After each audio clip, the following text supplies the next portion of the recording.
Bismillahirrahmanirrahim. Alhamdulillahirabbil alamin.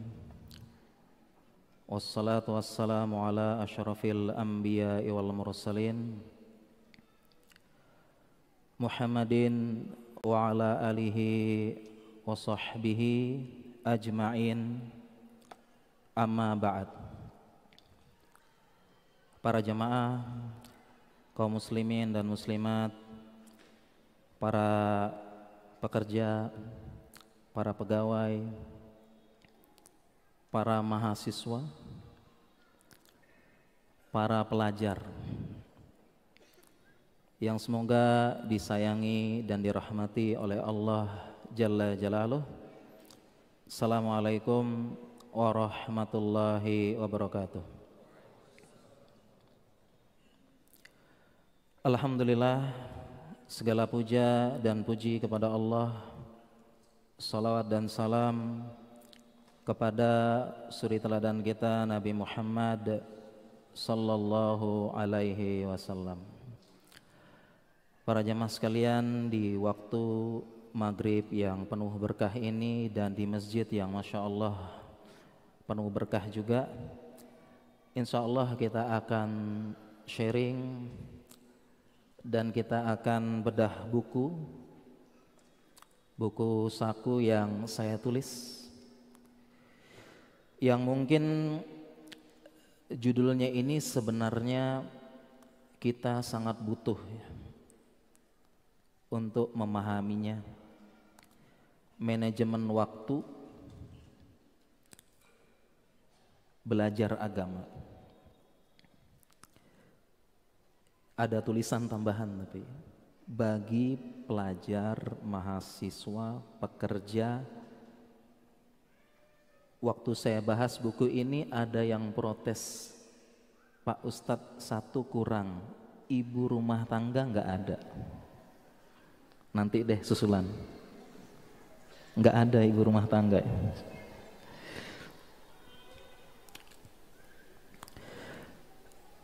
Dan buku ini kurang lebih pengalaman saya dan pengalaman senior-senior saya. Jadi bukan saya pribadi, tapi pengalaman senior-senior dulu ketika saya di Jogja belajar kedokteran, yang katanya belajar kedokteran itu siap-siap jadi kutu buku. Anak kedokteran dulu, katanya dulu ya, anak kedokteran itu terkenal introvert, pendiam, kutu buku, kacamata tebal plus mukanya culun, saking belajar terus.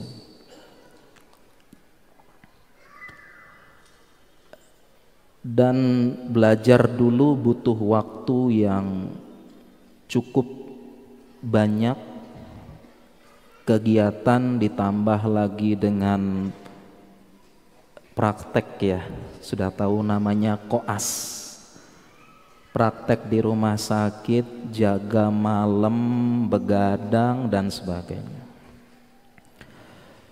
Dan buku saku yang saya tulis ini adalah pengalaman saya dan senior-senior saya, karena di Jogja saya punya senior-senior yang juga mereka mahasiswa, mereka belajar bahasa Arab, mereka belajar ilmu-ilmu usul dalam agama yang penting, usul tafsir, usul fikih, qawaidul fikih, dan ditambah lagi dengan praktek para ulama kita mengenai cara mereka membagi waktu.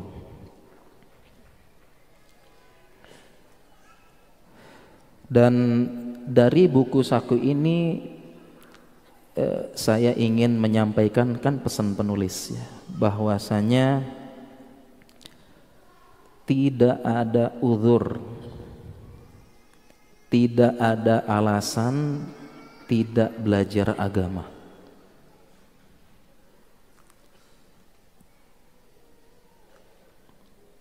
Semua kita bisa, insya Allah. Dan di buku saku ini juga saya menuliskan beberapa pengalaman-pengalaman ulama-ulama kita dalam membagi waktu mereka belajar agama. Thalabul ilmi fardhatun ala kulli muslim. Kita sudah hafal semua, wajib belajar agama. Dan ternyata kalau kita lihat contoh para ulama, saya ceritakan dulu para ulama-ulama kita, mereka membagi waktu luar biasa. Bahkan kalau kita bicara dari Rasulullah Shallallahu Alaihi Wasallam, para sahabat, tabiin, tabiut tabiin, para ulama, ini mereka manajemen waktunya luar biasa. Hanya saja kita yang tidak pernah mencontoh mereka, membaca sirah mereka, lalu melihat bagaimana kehidupan mereka. Manajemen waktu ini rahasia orang-orang sukses di zaman sekarang. Mau sukses dalam bidang apapun, agama, politik, ilmu dunia, bisnis, semuanya kembali ke manajemen waktu. Dan yang ingin kita tekankan, ternyata para ulama kita sudah mengajarkan, sudah mencontohkan, dan terbukti ada dalam sirah-sirah mereka. Saya nukilkan juga nanti ucapan-ucapan ulama tentang manajemen waktu, praktek mereka dan hasilnya.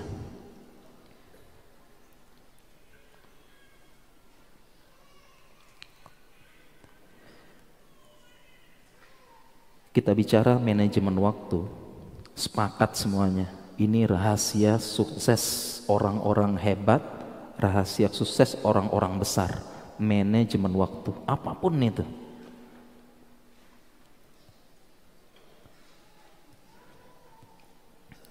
Pengusaha, politik, kemudian coba kita lihat orang-orang hebat, orang-orang besar.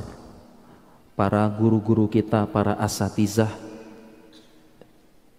Bisa enggak kita janjian, mau ketemuan, kita minta waktunya? Bisa tidak para jamaah? Enggak bisa. Mereka manajemen waktu teratur dan memang ada ilmunya. Dikunci adalah manajemen waktu memang. Bahkan ya, saya pernah membaca itu beberapa tokoh-tokoh terkenal dunia, CEO, kemudian pemilik akun sosmed terbesar di dunia ini, katanya bajunya cuma satu model. Iya nggak jamaah? Bajunya apa? Bajunya satu model. Ya, seperti dia cuma kaosan aja. Bajunya nggak ada model yang lain, dia satu model. Ternyata ada rahasianya. Kenapa satu model? Supaya nggak buang-buang waktu mikirin apa baju yang dipakai untuk kondangan, untuk acara resmi, untuk pergi peresmian, untuk apa, nggak bingung.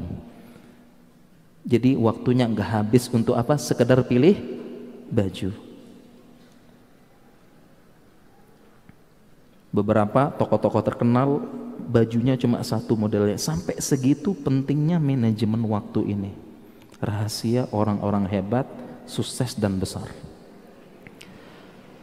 Nah, tetapi para jamaah sekalian, teman-teman, saya ingin mengajak kita semua ini kembali mencontoh ulama-ulama kita. Bagaimana mereka manajemen waktu?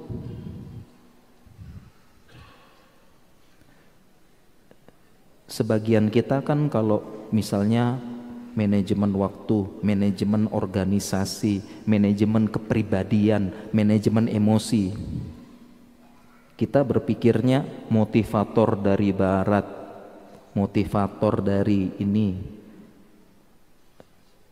Kemudian kata-kata mutiara, filsuf ini, filsuf ini. Sebenarnya enggak terlarang, asalkan tidak bertentangan dengan agama.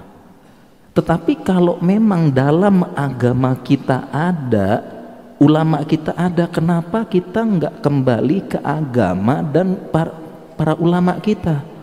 Lebih selamat, lebih terbukti. Kenapa enggak kembali? Nah, di buku ini saya nukil sedikit rahasia para ulama. Jadi kurang lebih di buku ini nih rahasia para ulama membagi waktu mereka dalam hal apapun. Ada buktinya. Bahkan para ulama kita bukan hanya belajar agama. Ada yang pedagang besar, ada yang ksatria, ada juga yang dia dulunya budak. Tidak jarang beberapa ulama kita dulu itu adalah mantan budak dulu. Kebayang nggak dia budak bagi waktu nuntut ilmu?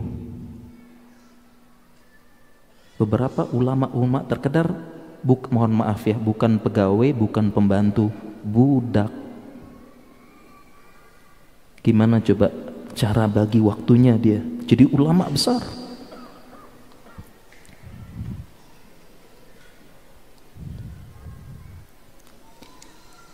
Kalau saya ceritakan di sini cuma saya sebutkan, memang para jamaah ini buku saku, tapi kalau kita syarah mukodimahnya satu pertemuan, nggak cukup nih.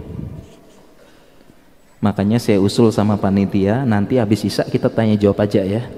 Mungkin kadang-kadang jamaah itu butuh prakteknya, butuh kok saya begini susah ya, bertanya sesuai dengan keadaan. Nah sekarang ngalir dulu aja. Kalau mukodimah aja ya sekarang ya. Oke, ini mukodimah dulu nih. Ya, mukodimahnya ya. Intinya kembali ke para ulama kita. Manajemen waktu mereka.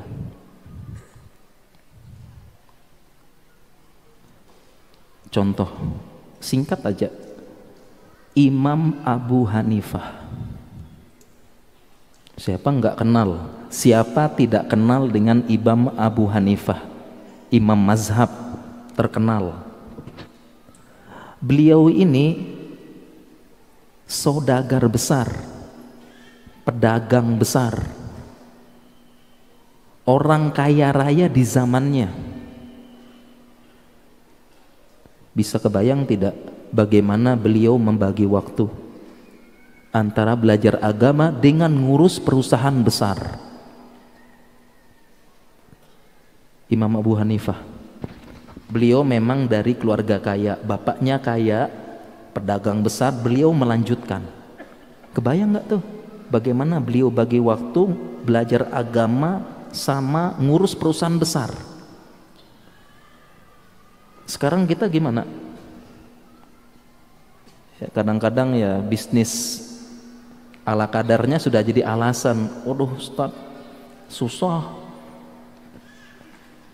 nggak sempat ngejar omset gitu ya. Abu Hanifah. Beberapa ulama lagi, tadi udah mantan budak ya, itu nggak bisa kebayang, saya pun nggak bayang dulu budak sambil belajar agama tuh gimana tuh. Beberapa ulama lagi di zaman dulu, mereka juga kesatria, waktu mereka diselingi dengan jihad. Sekarang kebayang nggak belajar agama sambil jihad? Kadang-kadang jihad, kadang-kadang belajar agama. Kebayang nggak? Suasana nggak aman di medan peperangan. Kita suasana mencekam, urusannya nyawa, belajar agama. Suasana lagi nggak aman. Mereka belajar agama plus jihad, perang, diserang juga. Kisah ini terlalu banyak, Ibnu Taimiyah dan yang lain-lain, panggilan jihad sambil itu nggak kebayang bagaimana keadaan perang tetap ngaji, belum lagi dapat tantangan, diancam, dibunuh, siap-siap diserang, tapi tetap ngaji, tetap ini. Kebayang nggak? Kita aja gempa ini libur kajian, atau ada apa libur kajian. Manajemen waktu, bukan hanya manajemen waktu, manajemen emosi, perasaan, semuanya.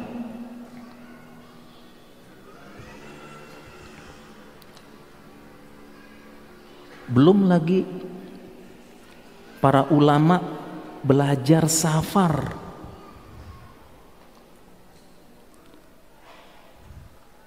Itu gimana bagi waktunya? Safar di zaman dulu nggak seperti sekarang. Cuma naik pesawat, naik kereta, duduk manis sampai dapat hiburan. Dulu safar, makanya hadisnya safaru qit'atun minal azab. Safar adalah potongan dari azab, sebagian dari azab. Dulu safar melewati gurun pasir, haus, panas, terik. Terlebih di zaman dulu gurun pasirnya banyak singanya. Kalau sekarang mungkin jarang, dulu bener. Makanya kalau kita haji kan ada daerah namanya Namiroh, ya, paham insyaallah yang sudah pernah haji ya. Namiroh asal katanya namer, harimau, macan, karena di situ banyak ini. Jadi di tengah padang pasir ketemu singa, ketemu harimau, kemana lari kalau nggak ngelawan?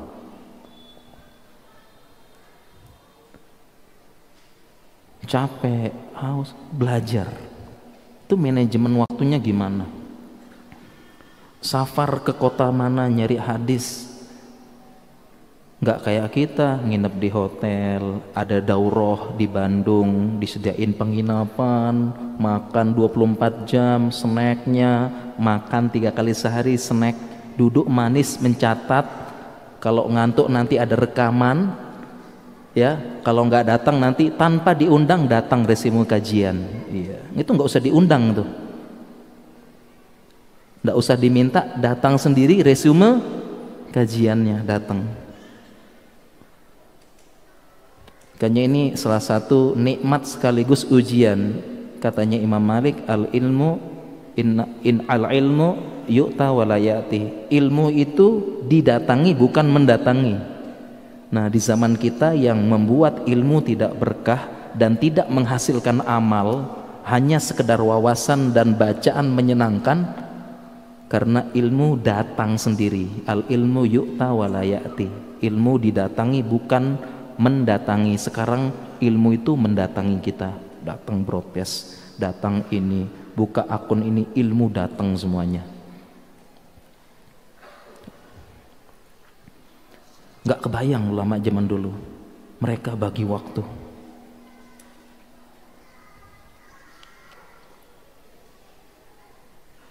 Dan justru para ulama di zaman dulu itu bisa dipastikan mereka itu tidak ada yang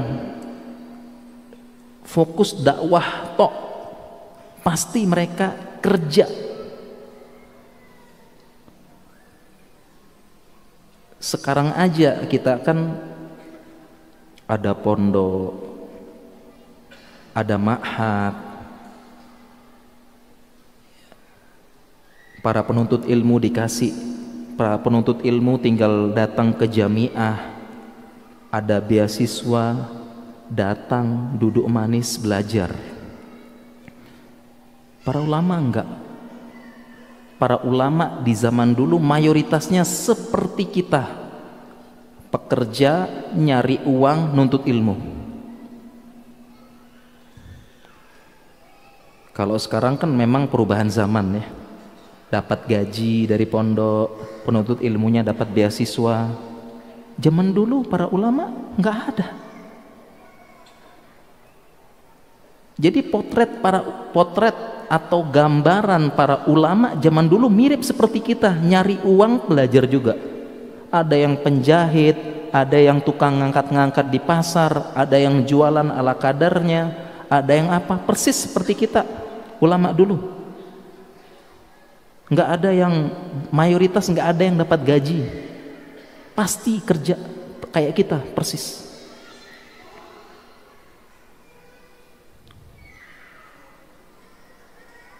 Safar ke Baghdad, safar ke Khurasan, safar sampai ke Turkmenistan, safar kemana-mana. Jangan salah, sampai sana kerja dulu, jualan di pasar, jualan apa ini dan sebagainya, sambil nutut ilmu. Itu lama kita.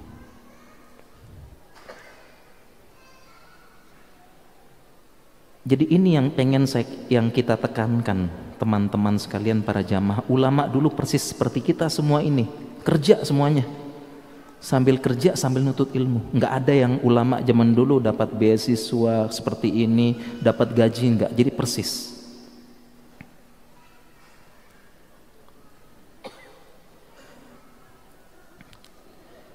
Dan demikian juga itu ulama zaman dulu. Dan ulama zaman sekarang pun ada.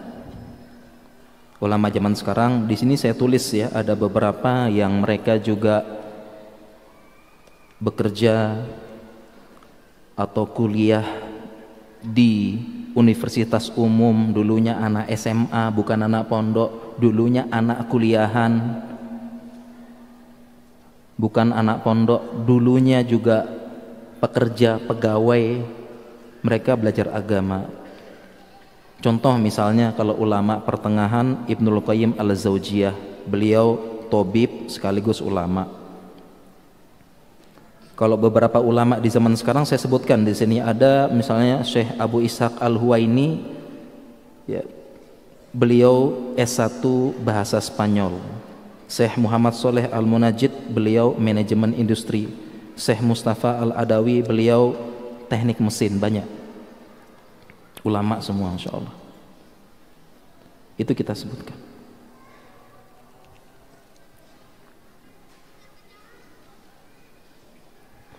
Jadi tidak ada uzur, sibuk, nggak ada waktu, sedang kejar omset, sedang ujian akhir, sedang ini nggak ada sebenarnya.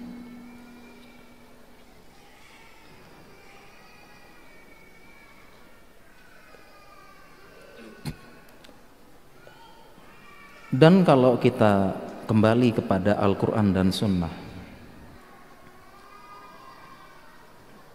betapa banyak ayat dan hadis-hadis itu membicarakan tentang manajemen waktu. Terlalu banyak saya sebutkan di sini. Saya sebutkan satu aja.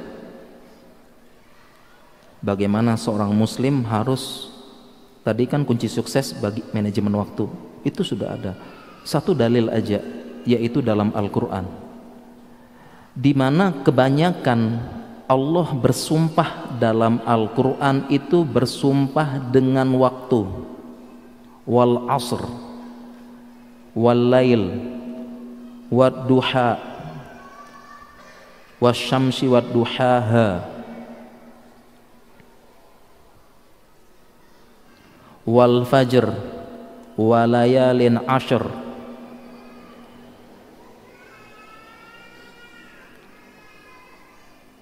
Allah bersumpah dengan waktu. Kalau kita belajar ilmu usul tafsir,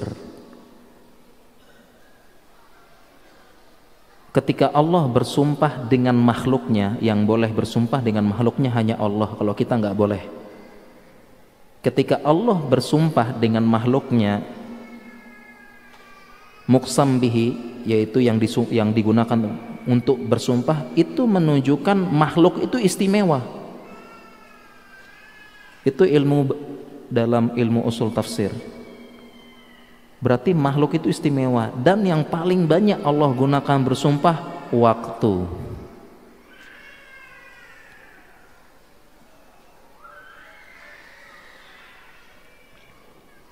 Paling banyak Allah bersumpah.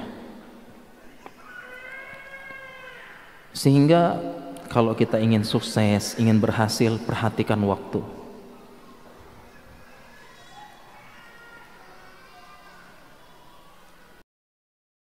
Dan manajemen waktu hampir menjadi kesepakatan semuanya. Penting mengaturnya dan waktu itu berharga. Coba orang Inggris bilang apa? Time is money. Uang adalah waktu adalah uang. Berharganya waktu. Dengan kita mengetahui waktu itu berharga dan kita bisa manajemen, akan berhasil dalam semua hal, termasuk belajar agama.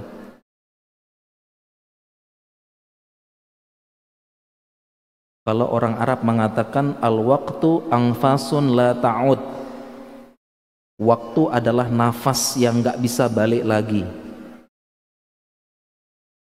Kita bicara dalil banyak, nikmatani maghbudun fihima katsirun minan nas, as-sihhatu wal faragh. Dua nikmat yang paling sering dilalaikan manusia, kesehatan dan waktu luang.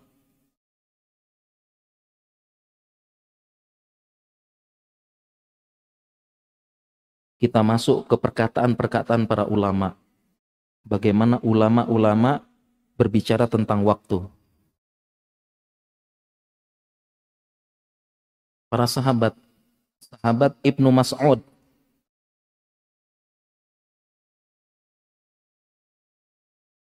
beliau menyesal kalau waktunya terbuang sia-sia. Ini prinsip satunya.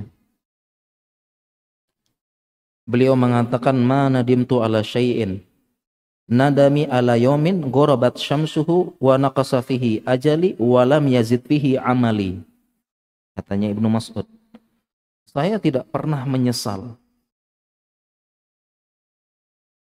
Saya pasti menyesal kalau waktu berjalan, matahari sudah tenggelam, umurku berkurang, saya nggak punya tambahan amal.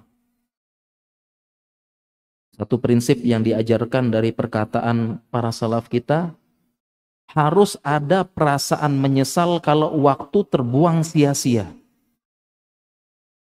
Nggak bertambah kebaikan. Ini satu prinsip. Saya ulangi, harus ada perasaan menyesal kalau waktu itu berlalu sia-sia, nggak ada tambahan kebaikan baik diri kita maupun orang lain. Harus ada perasaan menyesal. Nggak boleh santai-santai, tenang, seolah tidak terjadi apa-apa. Contoh,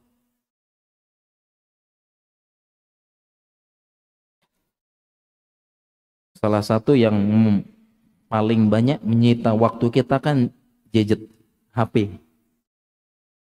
Semua mengakui, termasuk saya juga. Kadang-kadang scroll, kasihkan ya. 15 menit lagi scroll, 30 menit lagi Ini hampir terkena semua orang. Saya pun kena. Saya ngakui saya juga kena. Buka grup WhatsApp, baca, ada link nih, klik link, baca lagi. Saya kena. Tetapi yang paling penting adalah setelah berlalu, harus ada perasaan menyesal. Ini nggak boleh terulang lagi. Habis waktu scroll, nggak ada faedah, ikutin berita ini. Dari dulu sampai sekarang betapa banyak berita-berita hangat, viral, persidangan ini, pembunuhan ini, gini-gini, nggak ada manfaat sampai sekarang. Perselingkuhan, pembunuhan, berantai begini, dulu kan beritanya tiap hari. Sejak dulu kala sampai sekarang nggak ada manfaat. Itu nggak bisa dihindari. Tapi yang penting katanya Ibnu Mas'ud ini, harus ada perasaan menyesal. Aduh, 1 jam berlalu, scroll, besok nggak ngulangin lagi. Minimal ada perasaan bersalah. Yang membuat kita punya tekad, besok jangan terulang, besok minimal kurang, jangan lagi, jangan lama-lama. Nah itu yang penting katanya Ibnu Mas'ud. Jadi jangan sudah lewat 3 jam scroll-scroll, apalagi semalaman gitu ya. Scroll gitu-gitu terus. Ya, jam 1. Terus ya. Makanya banyak, dok, saya kok insomnia, dok ya. Saya bilang HP-nya coba taruh di kamar mandi, taruh di loteng. Insomnia, dok, nggak bisa tidur. Itu HP di insya Allah tidur ntar. Nah setelah itu perasaan menyesal. Jangan, udah nggak ada perasaan bersalah itu. Perkataan ulama lagi tentang manajemen waktu. Hasan Al-Basri, seorang tabi'in mengatakan, adraktu aqwaman kana ahaduhum asyahu ala umrihi minhu ala dirhamihi.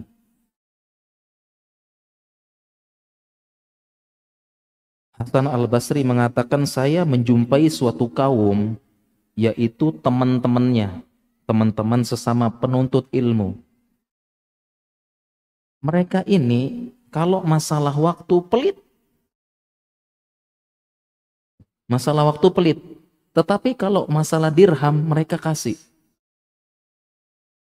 Sehingga rahasia sukses orang-orang hebat, mereka pelit dengan waktunya. Waktu berharga, pelit.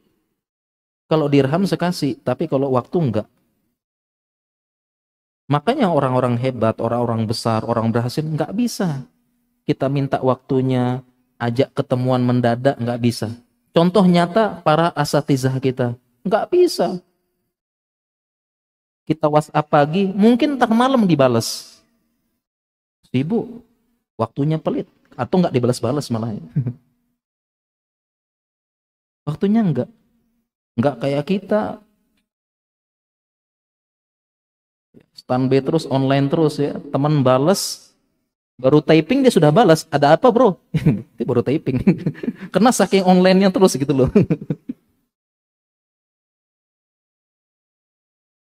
Waktu berharga. Ini perkataan ulama. Jadi kunci orang sukses, pelit sama waktu. Kenapa pelit sama waktunya? Karena dia banyak kegiatan-kegiatan yang lebih penting.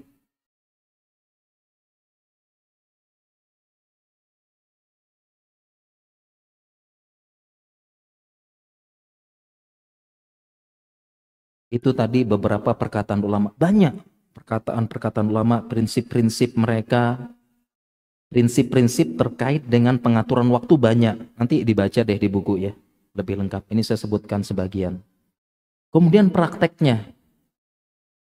Prakteknya jangan ditanya.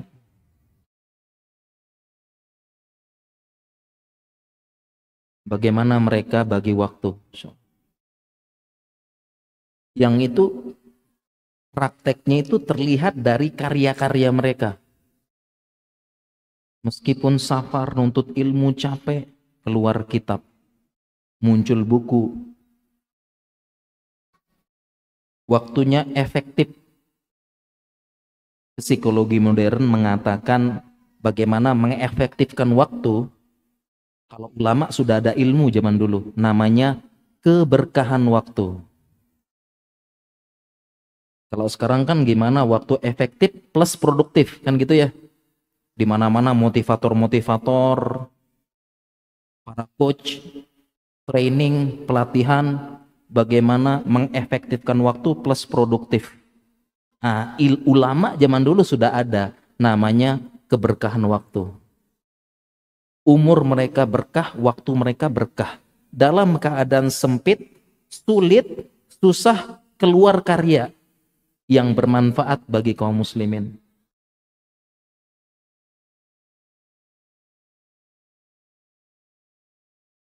Contoh banyak banget ya. Saya nggak bisa ceritainnya bagaimana ulama safar, capek, susah. Di tengah jalan, panas, susah, hafalin hadis, murojaah. Di tengah padang pasir menulis hadis. Di sela-sela angkat-angkat sampai di kota A nggak punya kerjaan, ke pasar. Jadi kuli, di tengah kuli nulis, nahan lapar, hadir. Lama kita. Jangan kebayang sampai kota A, Baghdad, kota besar zaman dulu, kemudian di sana ada beasiswa, ada yang samperin, silahkan belajar. Enggak. Kuli, ada yang sebagian jadi kuli, jadi di sela-sela jadi kuli, belajar hafal hadis, Masya Allah. Namanya keberkahan waktu. Waktunya berkah, Masya Allah.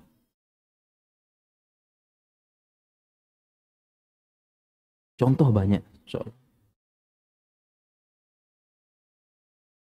Kita cukupkan perkataan ulama, contoh-contoh. Kita lanjut, ini nggak habis-habis nanti jamaah ya. Ntar baca aja. Kemudian bab selanjutnya, tadi baru mukadimah. Nah, ini bab selanjutnya. Tadi baru di belajar agama kewajiban setiap orang dan contoh ulama ya, ulama yang dahulunya pelajar ilmuwan. Nah, sekarang kita masuk ke kiat manajemen waktu belajar agama.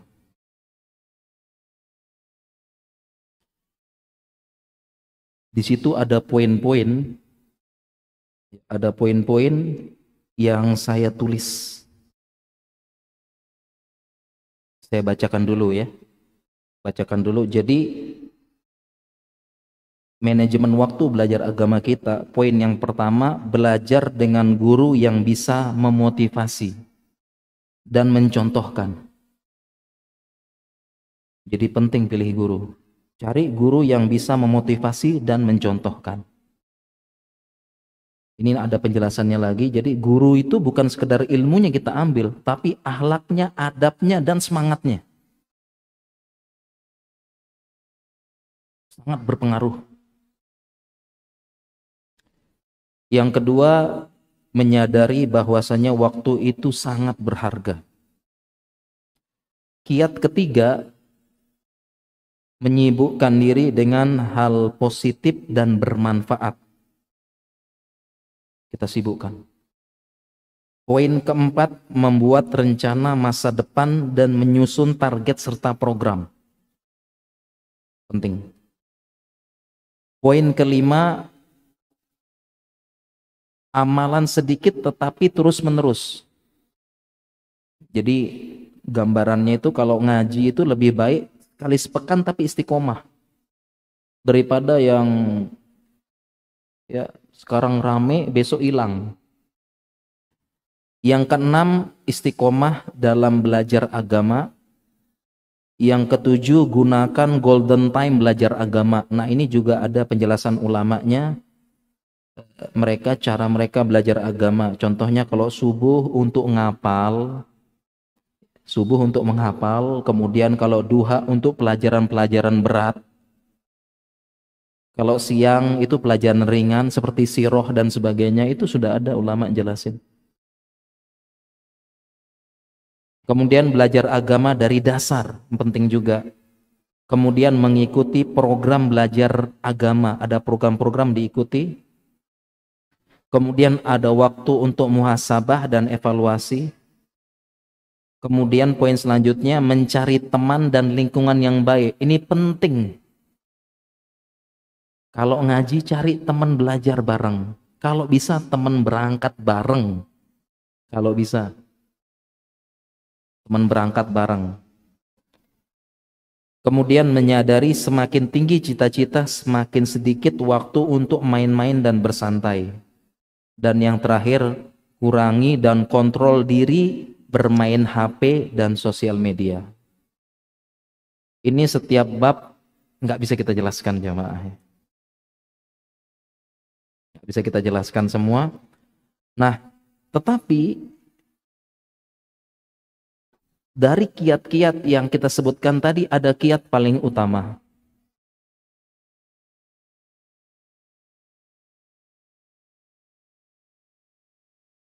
Ada kiat paling utama bagaimana kita bisa manajemen waktu. Yaitu menimbulkan rasa cinta. Karena kalau kita sudah cinta, sudah hobi, sudah suka, maka kita akan menyisihkan waktu untuk hal-hal yang kita sukai, kita hobikan, dan kita cintai apapun keadaannya. Jadi dari semua kiat-kiat tadi, kiat paling utama adalah menimbulkan atau menumbuhkan rasa cinta. Makanya Allah berfirman, "Qul in kuntum tuhibbunallah fattabi'uni yuhibbukumullah wa yaghfir lakum dzunubakum." Yang sebagian ulama mengatakan ini ayat mihnah, ayat ujian. Katakanlah kalau kamu memang cinta, kalau kamu memang ngaku-ngaku cinta Allah, fattabi'uni, ikuti aku, katanya Nabi SAW.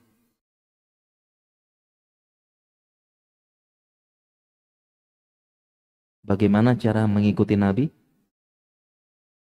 Belajar, nuntut ilmu. Belajar sunnahnya, belajar syariatnya. Itu maksud ayat ini. Jadi seolah-olah kalau kamu ngaku cinta Allah, belajar agama gitu loh.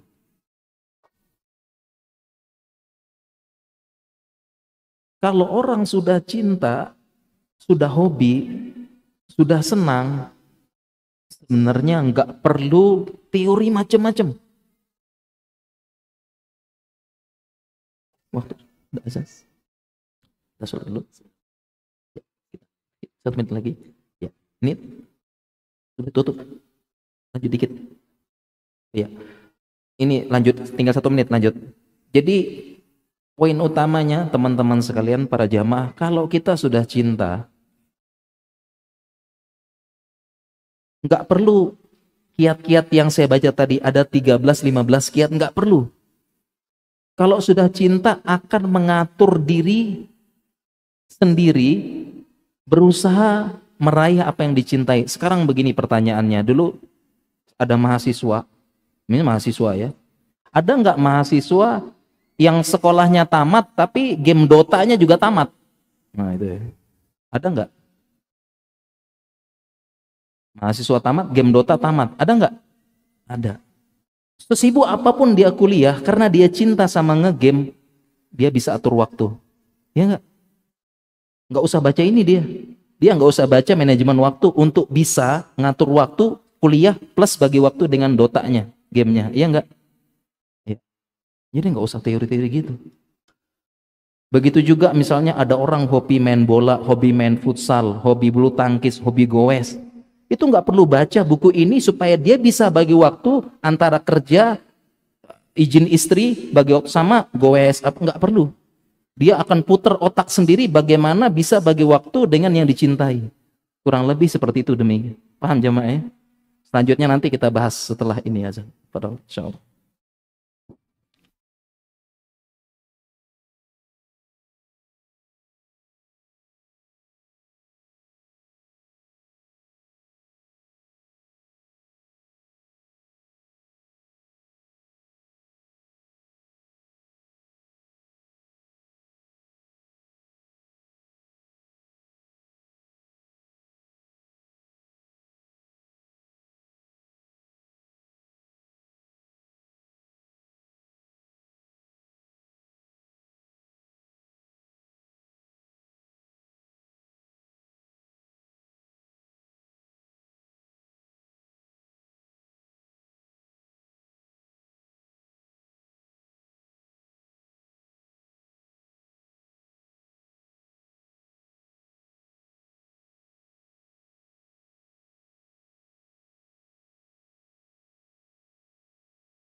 Berikan kesempatan untuk yang akan bertanya langsung, nanti ditunjuk oleh Ustadz yang terpilih untuk bertanya langsung.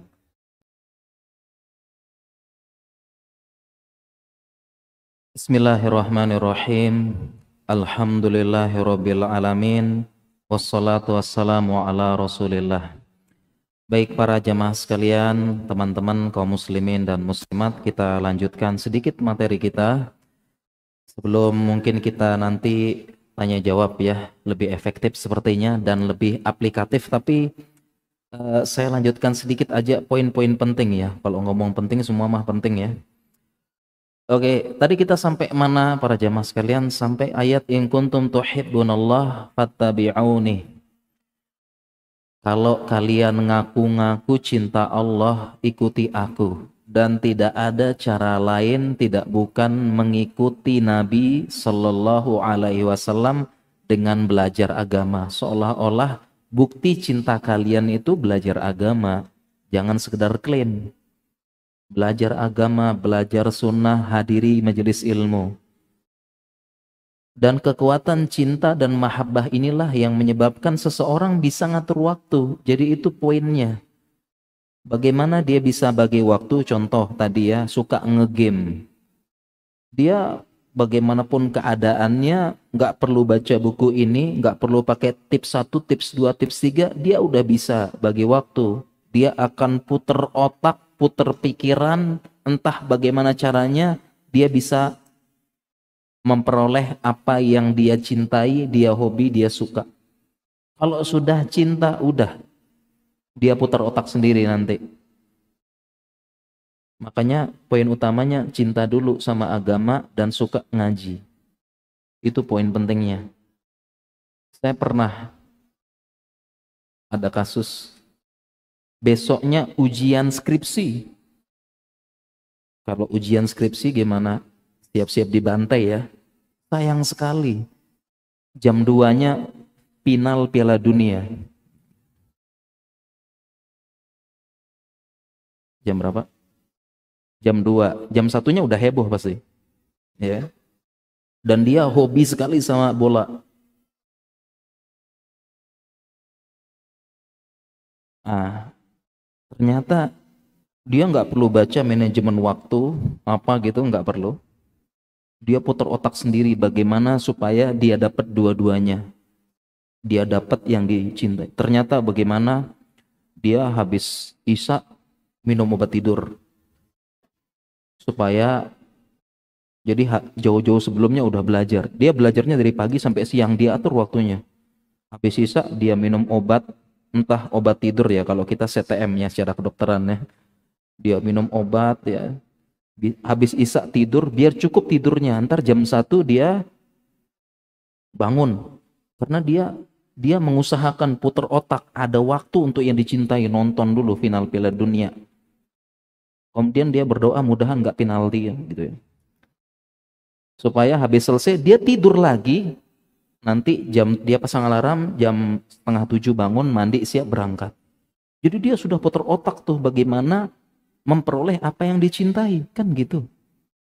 Jadi intinya kalau sudah cinta nggak usah pakai gini-gini itu. Dia putar otak sendiri nanti. Manajemen waktu tuh kuncinya cinta. Ayat tadi. Nah sehingga mafhum mukhalafahnya kebalikannya.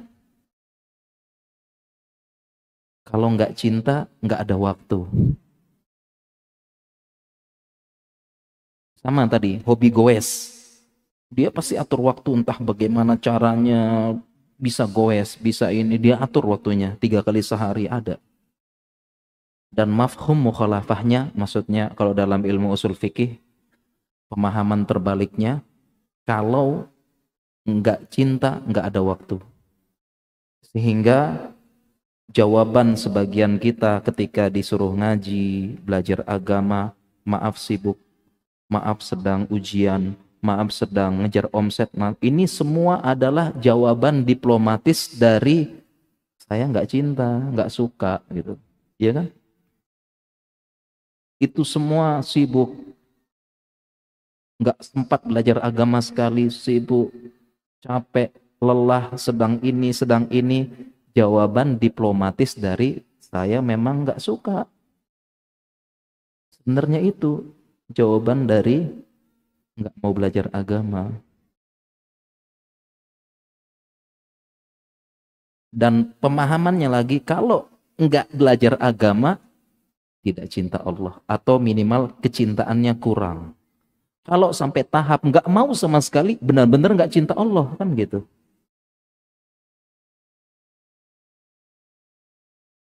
Jadi kita tumbuhkan rasa cinta dulu, senang belajar agama, merasakan ketenangan, belajar agama mengantarkan kepada akhlak yang baik, mengantarkan kepada adab, merasakan ketenangan. Fa anzalallahu ala sakinata fi qulubil mu'min, Allah turunkan ketenangan hati dalam hati. Jadi nikmat belajar agama, kita kejar. Makanya dibalik dari teman-teman itu ada yang kerja, ada yang jadi mahasiswa, ujian akhir, tugas, belajar, presentasi, KKN. Karena sudah cinta ilmu agama, seolah-olah ngaji, hadir majelis ilmu itu adalah hiburan. Karena jadi hobi, jadi suka. Kadang-kadang kita belajar ilmu kedokteran, pusing apa dan sebagainya, hadir majelis ilmu, membaca Al-Quran, membaca syarah ulama, keajaiban Al-Quran, keajaiban lafaz katanya, kemudian hikmah-hikmah itu jadi tenang, santai, nikmat. Itu hiburan jadinya. Kita ngaji ke majelis ilmu. Saya di kedokteran belajar anatomi. Belajar ini ya, Masya Allah, hafalannya banyak. Saya ingat dulu belajar anatomi, itu tulang kita itu setiap ruas-ruasnya itu ada istilah anatominya. Jadi cuma satu garis ini kan tulang nih. Kalau dulu kan kita belajarnya tulang hasta, tulang iga. Kalau ini pakai bahasa Latin, tulang femur dan sebagainya. Dan setiap tulang itu ada, setiap luasnya itu ada pelajaran-pelajaran, ada nama-namanya lagi. Saya ingat di kaki itu ada satu ruas di tulang, ada saluran kecil. Nama salurannya sulcus tendinous musculis flexuris hallucis longi. Jangan diaminkan, ya. Cuma itu doang ya. Itu kan belajar pusing ya. Belajar anatomi apa gitu. Kemudian tapi ketika buka lagi ya, buku ulama, hadir majelis ilmu, nah ini baru senang, tenang seperti itu. Jadi kuncinya para teman-teman sekalian, para jamaah, kita tumbuhkan dulu rasa cinta. Enak belajar agama, nikmat, ketenangan, dan tidak bisa diraih kecuali dengan ikhlas. Bukan datang ke sini pengen rame-rame, pengen heboh, pengen ketemu ustadznya, pengen foto ustadznya, pengen nanti posting di Instagram, pengen apa, enggak, ikhlas. Karena Allah, disitulah kita akan merasakan nikmatnya nuntut ilmu, ketenangan, dan hadis-hadisnya udah banyak kan. Nazarat alaihimus sakinah wa ghasyiyatuhumur rahmah wa hafathumul malaikah wa dzakarallahu fi man indah. Itu menjelaskan tentang ketenangan, dan memang kita di dunia ini kan prinsipnya nyari ketenangan dan kebahagiaan. Nah, kemudian saya bacakan poin-poinnya aja yang penting ya, langsung beberapa aplikasi-aplikasi penting. Contoh misalnya di sini poin ke-7 kita gunakan golden time belajar agama. Nah, golden time belajar agama khusus untuk pekerja, mahasiswa dan sibuk, golden time-nya adalah ba'da subuh dan ba'da maghrib. Itu waktu terbaik belajar agama untuk para pelajar dan pekerja. Kapan? Ba'da subuh dan ba'da maghrib. Dulu kita waktu kita zaman kuliah dulu, zaman belajar agama, ba'da subuh dan ba'da maghrib itu full. Ba'da subuh kita gunakan belajar bahasa Arab dan store hafalan. Ba'da maghrib kita belajar fikih, usul fikih dan sebagainya. Jadi dulu kalau saya pribadi sama teman-teman di Jogja, dulu ba'da subuh, ba'da maghrib full belajar dulu. Belajar. Nah, full. Kadang-kadang kita ke rumah ustadz belajar, di rumah ustadz belajar ilmu-ilmu penting ya, ilmu-ilmu yang tidak didapatkan di majelis ilmu seperti ini, belajar ilmu-ilmu yang mendalam, ilmu-ilmu usul. Kita belajar. Jadi ba'da maghrib sama ba'da isya dulu full. Begitu juga setelah giliran kita sekarang belajar, kita mengajarkan, dulu jadwal kita juga penuh. Kita usahakan habis subuh sama maghrib sama isya. Ini golden time belajar agama yang insya Allah tidak akan mengganggu aktivitas kita. Coba misalnya habis subuh jam setengah 4, jam 4. Dari masjid itu jangan bubar dulu. Belajar setengah jam. Belajar tahsin, belajar bahasa Arab. Kemudian sholat syuruk, pulang. Ganggu kerjaan enggak? Enggak ganggu. Dulu Itu ya dulu mahasiswa ya, belum punya anak, belum punya istri ya, tapi setidaknya ada lah gitu ya. Itu waktu golden, contoh aplikasinya. Demikian juga maghrib sama isya. Habis maghrib sama isya belajar. Habis itu sudah, habis isya kerjain tugas apa dan sebagainya, nggak terganggu sama sekali.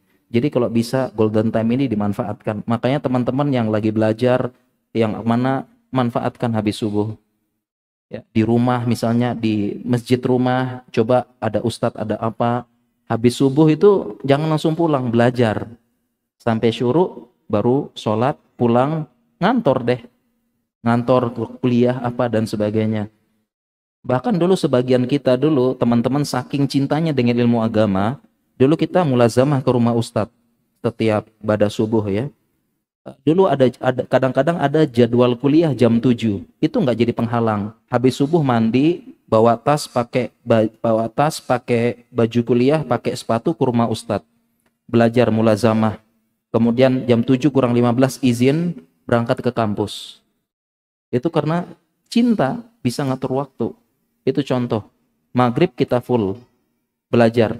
Hari ini belajar ini, belajar ini. Sehingga kalau nggak bisa tiap subuh, tiap maghrib, minimal ada.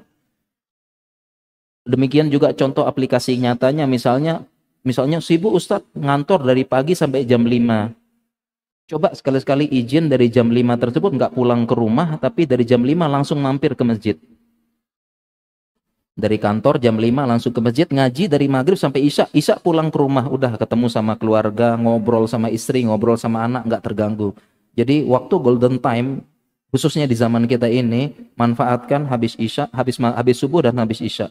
Kalau habis subuh mungkin di masjid perumahan, datangkan ustadz apa, belajar tahsin, belajar bahasa Arab, insya Allah nggak akan mengganggu sampai syuruk. Pada maghrib juga demikian, itu contoh ya. Kemudian yang contoh lagi ini langsung aplikasi-aplikasi aja ya. Contohnya lagi misalnya kita sibukkan dengan hal-hal positif. Ibnu Qayyim al-Jauziyah membuat kaedah istimewa, kaedah emas. Beliau mengatakan wa nafsuka in ashghaltaha bil haq wa illa ashghalatka bil batil. Beliau mengatakan sesungguhnya yang namanya jiwa, kalau kita tidak sibukkan dengan kebaikan, pasti disibukkan dengan batil. Ini kaedah waktu. Jadi jiwa kita dan waktu kalau tidak disibukkan dengan kebaikan, pasti dengan keburukan. Itu udah jadi kaedah. Nggak ada yang tengah-tengah. Contoh nyata misalnya jamaah, kalau maghrib tadi, kalau hari ini kita nggak di masjid ini, kita ngapain? Contoh dari kaedah ini, perkataan ini, kalau sekarang kita nggak di masjid ini, ngapain kita? Di rumah pasti kan main-main apa dan sebagainya gitu ya.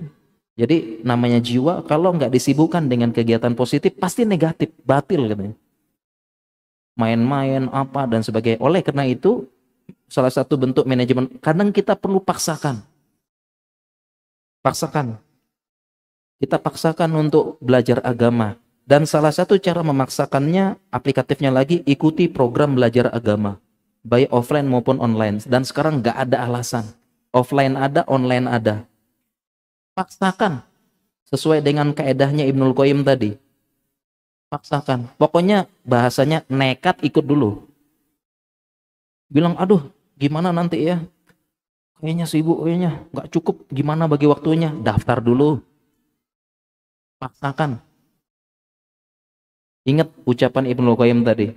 Ada program bahasa Arab online, ada program bahasa Arab ini. Program-program itu memang program itu dibuat supaya terstruktur. Nekat dulu, daftar dulu pokoknya. Nanti mikir waktunya. Daftar dulu.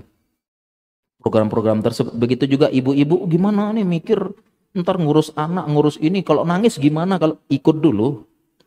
Daftar dulu, nekat dulu. Sebagaimana istri saya juga sedang pegang anak, daftar dulu ya. Dia ikut program online, ikut. Pokoknya daftar dulu. Dan akhirnya bisa, akhirnya bisa. Dia ikut, nggak kebayang dulu dia nggak kebayang bagaimana caranya bisa ikut program ini sambil ngurus anak, tapi ikut dulu, daftar dulu. Pas dia daftar, ternyata dia prioritaskan. Dia atur dulu begini, dia masak pagi begini, nanti malam bisa ikut. kemudian komunikasi sama suami, suaminya bantu pegang anak. Kalau terpaksa pun akhirnya izin sama kelasnya, Mbak malam ini anak lagi rewel, bisa nggak ikut? Nggak bisa, nanti tolong kirim rekamannya, kirim. Akhirnya setelah ikut kebayang ternyata bisa. Makanya tadi penting nekat dulu jamaah, nekat dulu, pokoknya ikut dulu. Masalah nggak bisa kan nggak kebayang tuh, ikut dulu pokoknya. Ya ingat ya, nekat. Contoh aplikasi yang lain lagi. Contohnya adalah di sini saya sebutkan ikut membuat rencana masa depan serta susun target dan program. Nah, contohnya tadi aplikasi yang tadi ini adalah kita ngikut ya. Contoh misalnya ada program hafalan store hafalan online. Ya kan? Ada contoh program store hafalan online. Atau bahasa Arab deh.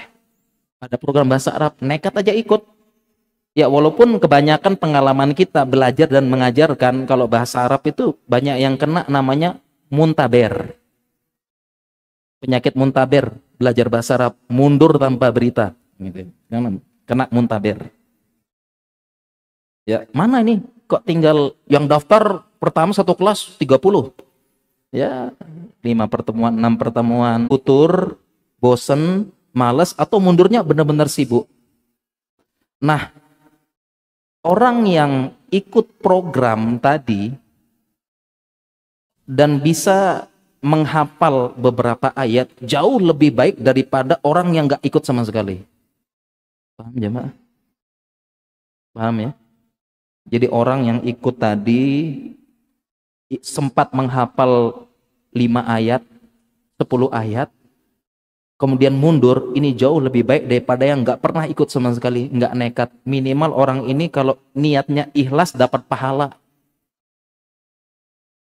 Dapat pahala. Jadi sekali lagi, ada Ustadz, saya udah ikut bahasa Arab. Tapi nggak berhasil Ustadz. Entah itu pusing, capek ya. Apalagi ngapal wazan, fa'ala yaf'alu fa'lan lupa gitu ya. Fa'la la yufa'lilu lupa lagi gitu ya gitu. Yang belajar sorof paham ya. Itu yang pernah ikut kemudian belajar, pernah ngaji, jauh lebih baik daripada yang nggak pernah sama sekali. Jadi pernah. Makanya salah satu manajemennya itu ikut dulu program-program ngaji, mahat apa. Kalau kita di Jogja ada mahat ilmi, sama ada yang lulus, ada yang juga nggak lanjut.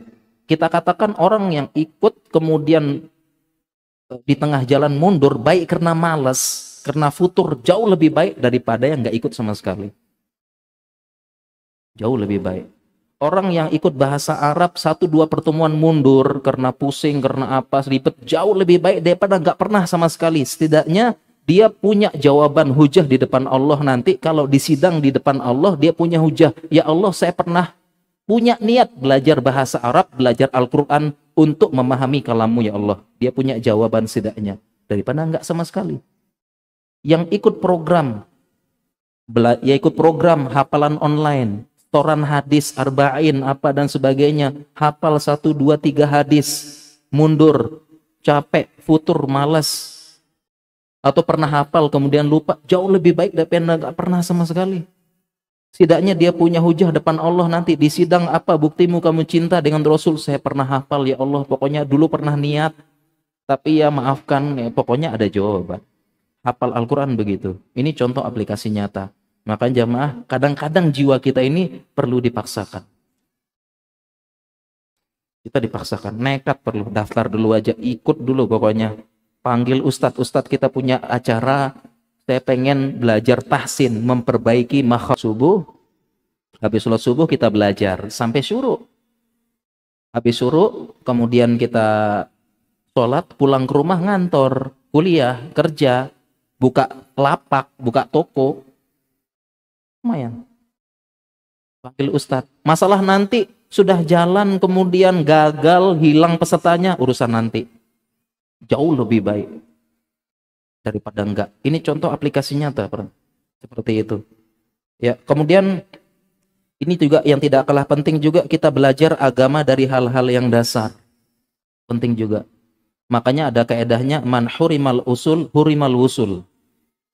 Itu ungkapan terkenal di antara para ulama, man hurimal usul hurimal wusul. Barang siapa yang diharamkan tidak belajar ilmu-ilmu usul, dia nggak bisa wusul. Wusul itu wasola yasilu wusul. Sampai.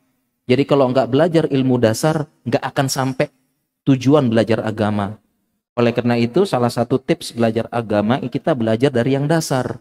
Apa yang dasar tersebut? Akidah, tauhid, fikih keseharian, akhlak dan adab. Jangan baru belajar agama, langsung bahasanya sataftariku hadhil ummah. Akan terpecah umat. Ya. Ala salasin wa sab'ina milatan kulluha finnar. Gitu ya. Baru belajar agama maksudnya.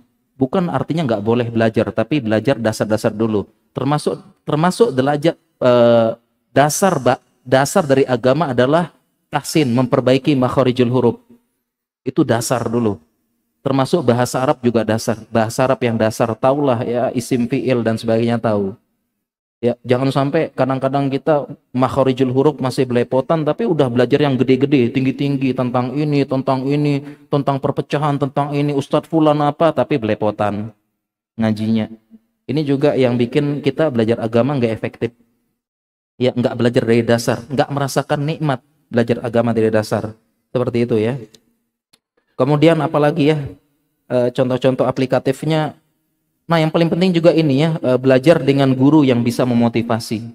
Ya, di sini saya bacakan beberapa contoh-contoh ya. Jadi guru sangat berpengaruh ya. Guru sangat berpengaruh ya. Jadi kita lihat contoh nyata. Contoh begini ya. Saya punya guru beberapa dulu waktu mahasiswa. Guru-guru saya adalah senior-senior saya. Senior-senior saya yang notabene-nya mereka juga mahasiswa. Ya, jadi ya saya tuh belajar, jadi kita dulu tuh belajar bahasa Arabnya sama senior, yang senior kita adalah mahasiswa juga.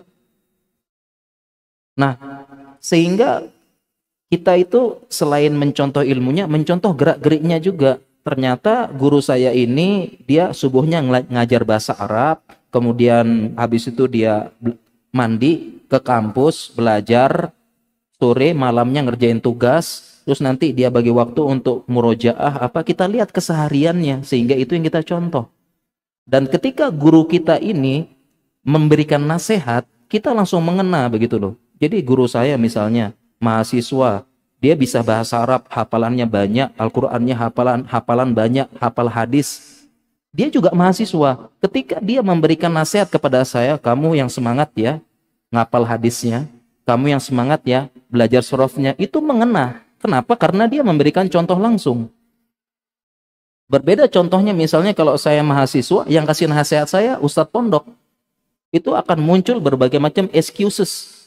Akan muncul berbagai macam, Allah, Ustadz kan di pondok memang ngapal hadis. Motivasi-motivasi kita ngapal hadis memang di pondok, kalau enggak bisa, ntar dimarahin Ustadz loh. Kita kan mahasiswa, enggak ada urusan. Jadi penting cari siapa? Ustadz yang bisa memotivasi amal juga. Itu penting. Contoh nyata. Dan harusnya belajar agama begitu. Belajar agama di sini saya nukil ya. Belajar agama itu bukan hanya belajar ilmunya, belajar adab sama akhlak gurunya juga. Ini yang hilang di zaman ini. Adab dan akhlak guru yang kita pelajari, yang hilang di zaman ini. Ya mungkin karena faktor sosmed, faktor apa gitu ya. Kalau zaman dulu mereka belajar akhlak dan adabnya juga, mereka belajar seperti itu. Di sini saya beberapa tulis apa namanya? Contoh saya bacakan. Ini ada Az-Zahabi mengatakan karena yajtami'u fi majlisi Ahmad zuhaqa khamsaina alaf. Yang hadir di majelis Imam Ahmad itu 5.000 orang. Jadi yang hadir di majelis Imam Ahmad 5.000 orang. Au yazidun atau bahkan lebih katanya. 5.000 yang hadir atau lebih. Ya. Yang lebih. Ya, nahwa khamsimi'ah yaktubun. Yang nyatet cuma 500. Jadi yang hadir berapa?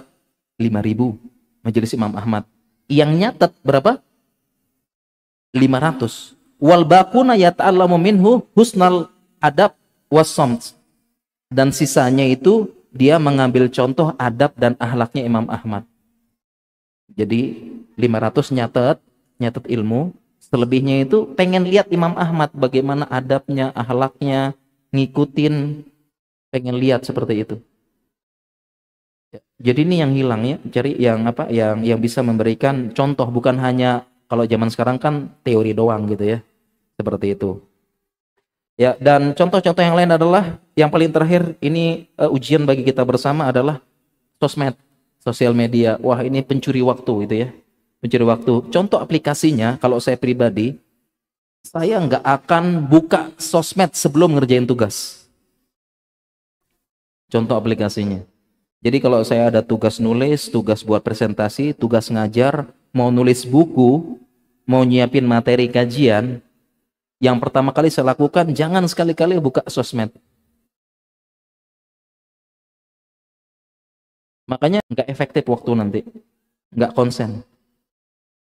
Kalau bisa buka sosmed itu, kalau saya pribadi, buka sosmed saya usahakan jam 10, jam 11 ke atas. Kalau sudah buka sosmed nggak efektif. Kenapa? Baca berita, baca ini, itu menghilangkan mood dan membuat nggak semangat. Makanya bagi saya ini aturan pribadi untuk saya pribadi, saya hukumnya haram.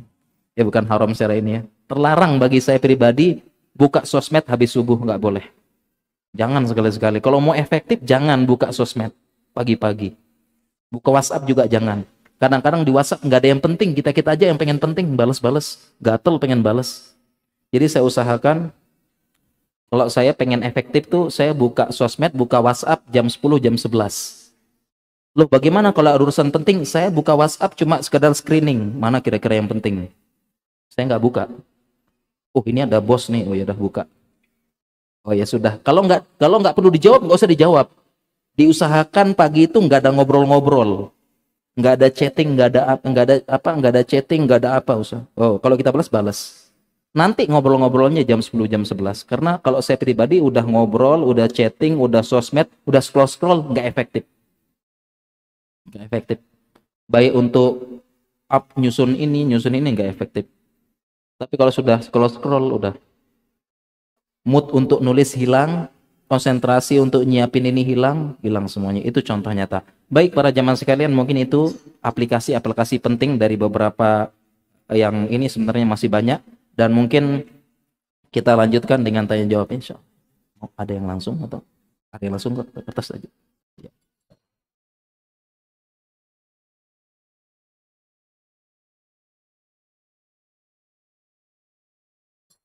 Ya, ini ada beberapa, ternyata banyak juga ya pertanyaannya. Ya, ada beberapa pertanyaan para jamaah sekalian dan teman-teman, mudah-mudahan saya bisa menjawab. Iya, pertanyaan dari mahasiswa kedokteran ya, insyaallah ya. Mengingatkan saya dulu, saya sedang koas. Para jamaah tahu koas ya? Koas ya, mahasiswa kedokteran yang sedang praktek. Iya, saya juga dulu pernah koas ya. Masa yang indah dikenang tapi nggak mau diulangi. Nah, kalau anak kesehatan paham. Jadi masa-masa koas dan residensi, masa yang indah dikenang tapi nggak mau diulangi. Kalau ngumpul-ngumpul mengenang pasti ketawa-ketawa.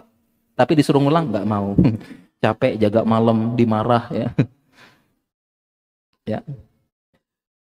Oke ya, saya sedang koas di Bandung. Saya merasa sulit belajar agama selama koas. Ya, jadi para jamaah gambaran koas tuh begitu ya, dokter ya, malamnya jaga malam, paginya buat laporan.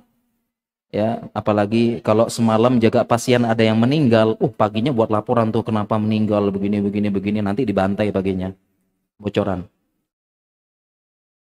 Ya, karena kenapa bisa meninggal pasienmu gini-gini dijelasinnya. Dia harus bisa memberikan jawaban yang ilmiah. Merasa sulit belajar agama selama koas. Saya berpikir stop menjadi dokter umum saja dan fokus belajar agama, mengurus keluarga. Seandainya saya menikah nanti, belum menikah juga udah andai-andai. Namun orang tua saya menekankan lanjut sekolah spesialis. Saya bingung bagaimana mengikuti keinginan orang tua, belajar agama atau koas. Ya, sebenarnya ini hanya kita manajemen bagi waktu sebenarnya ya. Insya Allah bisa gitu ya. Dan eh, sebenarnya kalau kita dan manajemen waktu juga kita perlu belajar yang namanya fikih prioritas. Dan fikih prioritas ini butuh ilmu. Butuh ilmu. Contohnya misalnya begini ya. Kalau yang namanya belajar agama nggak harus jadi ustadz gitu loh.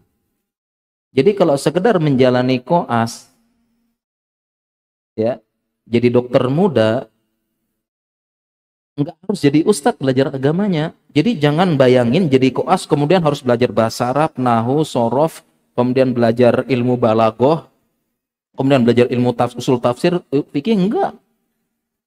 Kalau begini memang berat mungkin bagi sebagian orang. Tapi yang dimaksud dengan belajar agama adalah belajar agama yang wajib-wajib saja. Kalau belajar agama yang wajib-wajib saja itu nggak akan ganggu kegiatan sama sekali. Bahkan bagi orang yang sibuk sama sekalipun. Karena belajar agama yang wajib-wajib saja tadi akidah, tauhid. Kalau ini nggak ada tawar-menawar. Kemudian fikih keseharian. Sholat, puasa, zakat, tohoroh. Kalau mau nikah belajar fikih nikah. Kalau mau bisnis belajar fikih buyuk, jual beli. Kemudian adab dan akhlak keseharian. Itu aja belajarnya. Dan belajarnya pun apa namanya, nggak semua, nggak langsung, pelan-pelan aja. Contohnya misalnya seperti ini, sedang koas sibuk, ya udah dia belajar fikih prioritas. Mungkin tetap menjalani koas, tapi Sabtu Ahad ngaji, belajar sesuai dengan prioritas. Mungkin dia ngajinya tauhid dulu, akidah dulu yang benar. Seminggu sekali nggak apa-apa, 2 minggu sekali, yang penting continue. Setidaknya dia punya hujah di depan Allah kalau ditanya nanti seperti itu. Jadi saya membayangkan yang bertanya ini dia koas sambil belajar usul fikih, belajar bahasa Arab, belajar apa, ya nggak bisa. Belajar skala prioritas dulu. Dan kalau kita belajar skala prioritas, belajar kuliah, belajar kuliah, ya belajar kuliah, lulus, ini adalah amanah orang tua. Dan amanah orang tua wajib ditunaikan. Orang tua bekerja, banting tulang, bahkan jual warisan, jual tanah. Buat apa? Buat sekolah kamu. Supaya kamu jadi dokter besok. Nah, menunaikan amanah orang tua wajib. Wajib. Justru kalau kita ngomong berdakwah, fardu kifayah. Memang bisa dikombinasikan. Tetapi seandainya benar-benar kontradiksi, udah kamu belajar aja dulu. Selesaikan amanah orang tuamu. Dakwah ada yang ngurus nanti. Ini fardu kifayah. Kalau kita belajar lagi fikih prioritas, sebagian ulama mengatakan bahasa Arab itu hukumnya fardu ain. Fardu ain, fardu. Dan dirinci, fardu ain bagi orang yang jadi ustadz, aktivis dakwah itu wajib belajar agama. Wajib belajar bahasa Arab. Ustadz wajib belajar bahasa Arab.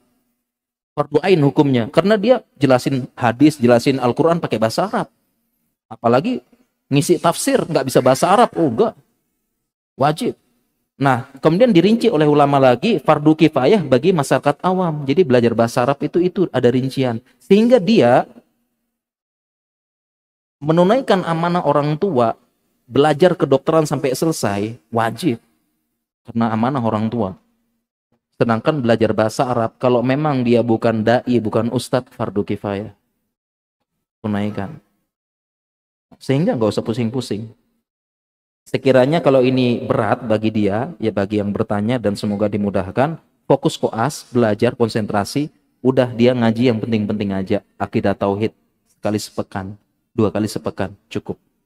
Ini penting juga tadi, manajemen waktu, belajar fikih, prioritas, seperti itu. Ya, jadi tetap ya, mudah-mudahan selesai nih, karena kalau sudah jadi dokter, bermanfaat bagi kaum muslimin, apalagi perempuan.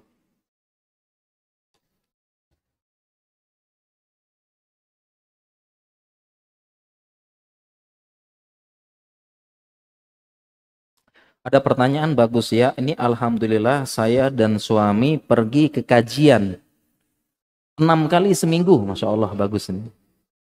Setiap kajian kami bawa anak, tapi kami merasa anak kami jadi tidak punya waktu untuk belajar di rumah karena kelelahan setelah pulang kajian. Ya, bagaimana nasihat? Idealnya berapa kali kita ke majelis ilmu dalam 1 minggu, dalam 1 pekan?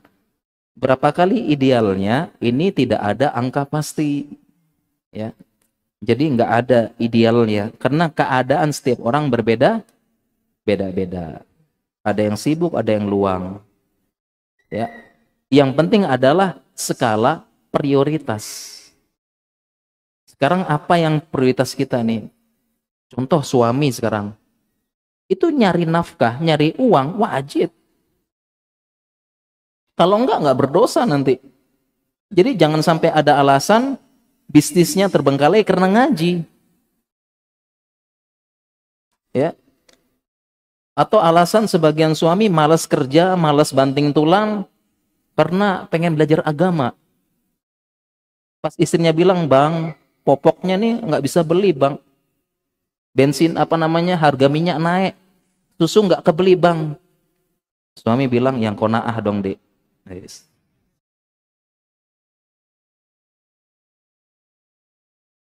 Jadi kata-kata konaah alasan malas kerja. Nggak boleh. Yang maksudnya yang realistis aja lah, ya beli susu, beli popok gitu. Penting kan nyari uang gitu. Nah, sehingga dia harus nyari uang, wajib nyari uang. Jadi kalau memang dia benar-benar wajib nyari uang, nggak apa-apa, ngaji seminggu sekali. Yang penting prioritas. Atau 2 pekan sekali. Habis subuh mungkin belajar, dia merasa baca Al-Quran belepotan. Itu udah wajib. Jangan sampai panen dosa. Kita kan baca Al-Quran ya. Kan pengennya panen pahala. Tapi karena kita nggak belajar-belajar, nggak mau belajar, panen dosa baca Al-Qurannya. Ya karena kalau kita dalam ilmu kiroah atau tahsin kan ada kesalahan baca, ada lahan khafi, ada lahan jali. Kalau kita lahan khafi itu kesalahan yang tidak merubah kata, itu masih dimaafkan. Tapi kalau lahan lahan khafi, tadi kalau lahan jali, kesalahan yang besar merubah arti, dosa. Katanya ulama dosa. Jangan sampai baca Al-Quran bukannya panen pahala, panen dosa. Kenapa? Nggak pernah mau belajar, nggak peduli sama sekali. Jadi dia skala prioritas. Jadi nggak ada idealnya belajar berapa kali sepekan. Nah, untuk yang bertanya, ini Masya Allah semangat 6 kali sepekan. Kalau memang nggak ada waktu, ya nggak ada waktu untuk anak-anak, udah dikurangi. Jadi nggak ada waktu. Diprioritaskan, dipilih apa yang butuh. Prioritasnya. Perbaiki makharijul huruf dulu, kemudian belajar akidah tauhid, dipilih-pilih dulu. Atau dia pengusaha, belajar ini, yang penting-penting belajar adab, akhlak, dan betapa banyak kita nih kalau ngaji tuh loncat-loncat langsung. Tiba-tiba masalah tahzir, masalah iftirokil ummah, masalah apa, yang lain-lain loh masih ini kita ini ya. Kadang-kadang ya, makharijul huruf apa itu, akidah dasar, manhaj, itu kadang-kadang loncat. Jadi buat yang bertanya ini semoga dimudahkan Allah Subhanahu wa taala. Jadi ngajinya nggak usah 6 kali sepekan. Ngajinya yang dipilih mana tema-tema yang penting, dan ini konsultasi ke ustadz setempat. Nah, minta nasihat ustadz setempat karena ustadz setempat yang lebih paham keadaan di Bandung, majelis ilmunya apa, ya di situ apa konsultasi. Ya, nggak mesti 6 kali sepekan. Ya, dan juga dia bisa apa pilih waktu nanti untuk ini. Bahkan kalau kita secara prioritas mendidik anak hukumnya wajib. Ya, jangan sampai ternyata belajar agamanya itu materinya nggak prioritas. Anak terlantar, ini bukan pemilihan skala prioritas yang baik. Seperti itu.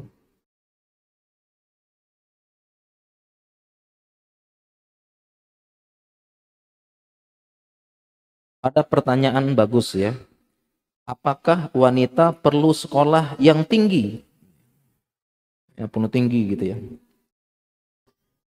Ya, saya sudah lulus S1, sudah menikah, punya 2 anak, ingin kuliah lagi. Ingin kuliah lagi ya. Namun saya takut urusan rumah tangga terbengkalai.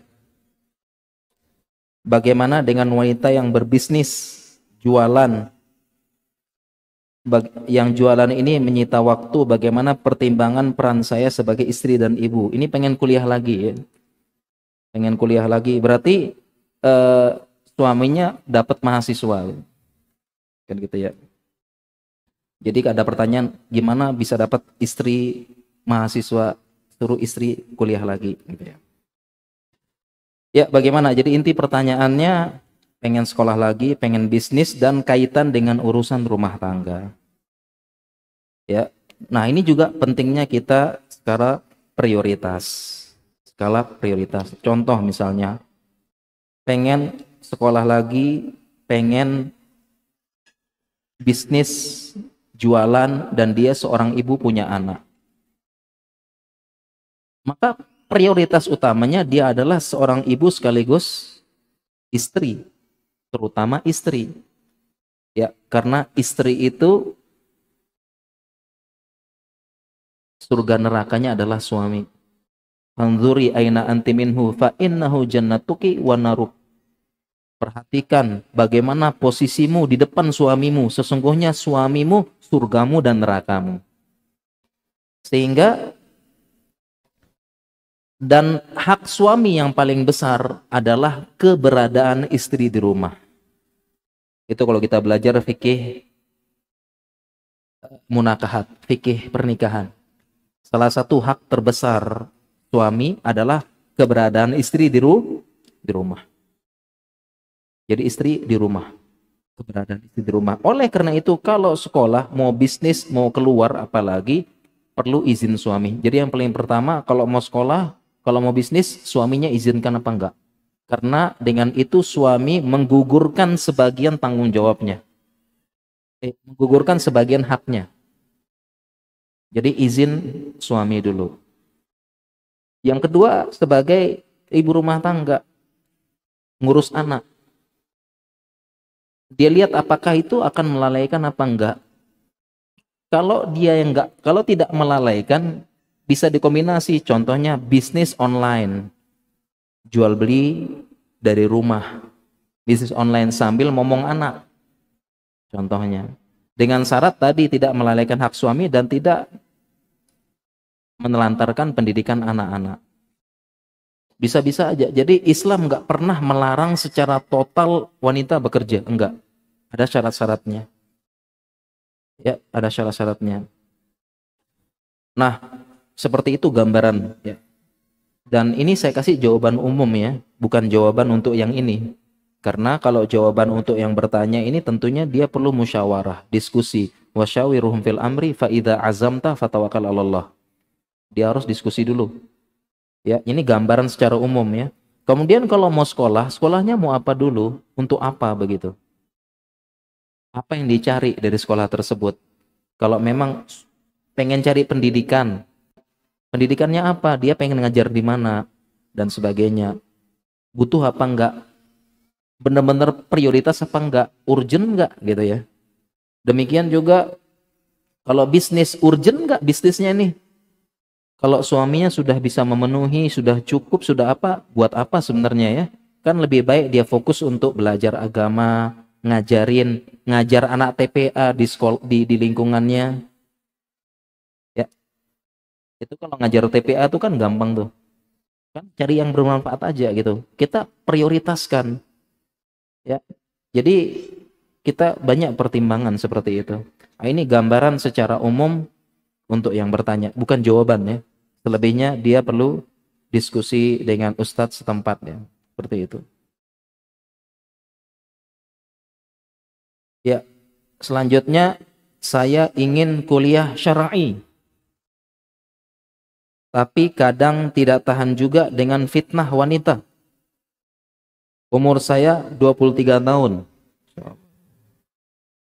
Ini kuliah syar'i dengan fitnah wanita hubungannya apa? Ingin kuliah syar'i tidak tahan fitnah wanita. Setahu saya kalau kuliah syar'i, Lipia, Mahat itu kan ini maksudnya minimal gitu ya. Tapi tidak tahan dengan fitnah wanita. Oh, kalau fitnah wanita saya juga nggak tahan. Siapa yang nggak tahan fitnah wanita? Masya Allah. Kalau saya malah nyerah-nyerah fitnah wanita, apalagi profesi saya sebagai dokter ya, melihat, menyentuh, ketemuan. Ini Masya Allah, kalau saya ini jangan kalau saya ini banyak dosanya kalau udah gini. Fitnah terbesar, ma taraktu fikum fitnatan hiya adurru ar-rijali minan nisa. Terlalu banyak hadis-hadis bercerita tentang fitnah wanita. Ma ra'aitu min nakisatin aklin wa dinin adhaba li rubbi rajulin hadimin min ihdakun. Saya tidak melihat sekelompok orang yang dia kurang akal, kurang agama. Maksudnya kurang akal itu pakai emosi, bukan bodoh. Kurang agama karena dia kalau haid nggak sholat. Adhaba li rubbi rajulin hadimin min ihdakun. Yang bisa menghilangkan akal sehat laki-laki yang hadim, yang istiqomah. Jadi laki-laki istiqomah beragama, ustadz, itu kalau kena hilang akal sehatnya. Jangankan jamaah, ustadz aja bisa hilang akal sehat. Karena fitnah wanita ini. Ya, kalau nggak tahan ya tinggal menikah gitu kan ya. Tinggal menikah. Ya, karena barang siapa yang menikah qad kamala nisfal iman. Barang siapa yang menikah dia telah menyempurnakan setengah keimanannya. Fal yattaqillaha fi nisfil baqi. Hendaklah dia bertakwa di sisa yang setengahnya.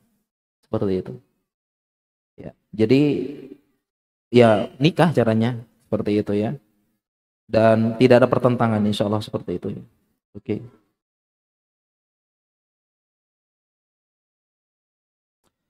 Ya, apakah kemaksiatan dosa mempengaruhi kita dalam manajemen waktu? Sangat berpengaruh. Maksiat dan dosa sangat berpengaruh dalam manajemen waktu.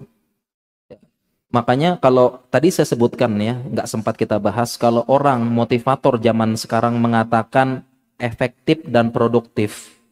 Kalau ulama zaman dulu namanya keberkahan waktu. Waktu yang berkah.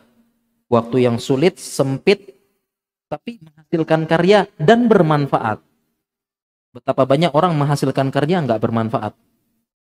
Contoh manajemen waktu, keberkahan waktu adalah saya paling banyak membaca Ibnu Taimiyah. Jadi Ibnu Taimiyah itu menulis Aqidah Al-Wasithiyah. Aqidah Al-Wasithiyah sekarang jadi rujukan kitab kurikulum akidah di semua mahat-mahat.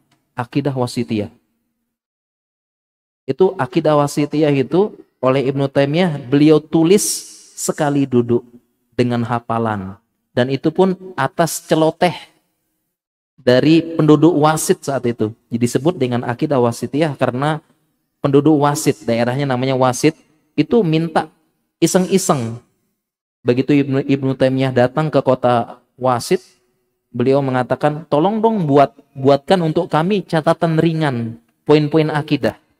Cuma nyeloteh gitu doang. Kita kedatangan ulama nih. Datang. Kita di sini pengen belajar agama, tolong dong buatin poin-poin akidah biar kita bisa baca gitu. Cuma nyeloteh gitu. Dan Ibnu Qayyim Ibnu Taimiyah kemudian sebentar, dia duduk, dia tulis poin-poinnya, jadi diserahkan. Efektif, produktif, bermanfaat sampai sekarang. Sampai sekarang semua mahat-mahat itu pasti Aqidah Wasithiyah dulu. Padahal cuma sekedar catatan ringan untuk berkah. Dan salah satu yang mempengaruhi itu adalah maksiat kita, dosa maksiat. Ya, karena maksiat itu bikin malas ngaji, bikin malas baca dan sebagainya. Balrona ala qulubihim, ada penghalang di hati mereka. Ngapa-ngapain malas maksiat. Sangat berpengaruh. Dan saya punya tips dari para ulama. Bagaimana supaya mengembalikan tersebut? Ini tips ulama diambil dari hadis ya. Fa'at bi'is sayyatal hasanata tamhuha. Iringi keburukan tersebut dengan kebaikan. Dia akan menghapus. Itu tipsnya. Tips ulama. Iringi keburukan tersebut dengan kebaikan. Contoh, kalau saya pribadi, contoh aplikasinya misalnya saya ya, mungkin malamnya begadang, jaga malam atau apa gitu ya, atau pernah kecapean, pernah sakit. Saya pernah sakit demam, akhirnya subuhnya kelewatan, bangun jam 6. Nah, tips ulamanya fa'at bi'is sayyatal hasanat tamhuha. Iringi keburukan tersebut dengan kebaikan. Maka cara saya menghapus tadi ketinggalan sholat subuh. Biasanya saya sholat duha itu cuma 2 rakaat. Sekarang saya ganti jadi 6 rakaat atau 8 rakaat. Kenapa? Saya pengen menghapus kesalahan yang tadi.